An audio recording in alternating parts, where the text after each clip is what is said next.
Hi there, I'm Stormwatch 9 meteorologist Matt Honig. A cold and windy day across New Hampshire, and this pattern is simply on repeat over the next couple of days. Expect more of this winter chill for Wednesday and Thursday.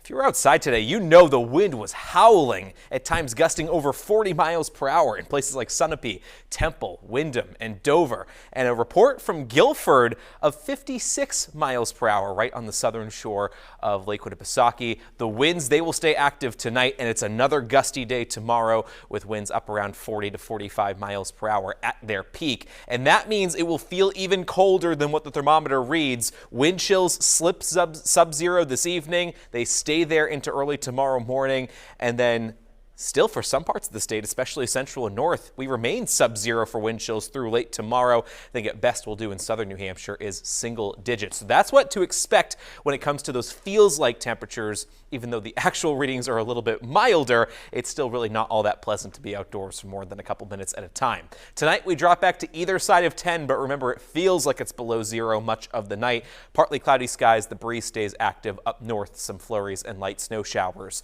over the White Mountains. Tomorrow in the state capital, look for a sunny start, but the clouds quickly build in yet again, and there may be a couple of scattered flurries even in central and southern New Hampshire. I think at best we'll do is get close to 20 degrees, and it does feel much colder. There's Futurecast showing the snow showers returning at times tomorrow. This may result in some scattered coatings down in the valleys around the White Mountains, and certainly above 1,500 feet there is the chance for a couple inches of snow. Great news for ski resorts as they can continue to make snow, and plus some natural snow on the way through late week.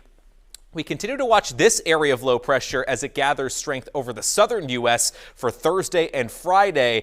And we've been talking about the potential for a more significant storm in our area over the weekend. While certainly nothing is set in stone just yet, the trends today on our computer model guidance have shown that the storm may end up tracking a bit farther south, and that would really leave us on the fringe of the worst of things. I think the heaviest snow will be confined to parts of the mid-Atlantic states the way it looks right now, and we may just get brushed with some light snow on Saturday. There's the chance for some minor accumulations, but not a high impact event the way it looks right now. This is a look at the European model, the American-based GFS model. Both show at least a little bit of light snow in our area Saturday afternoon, but it really keeps the worst of it well to our south.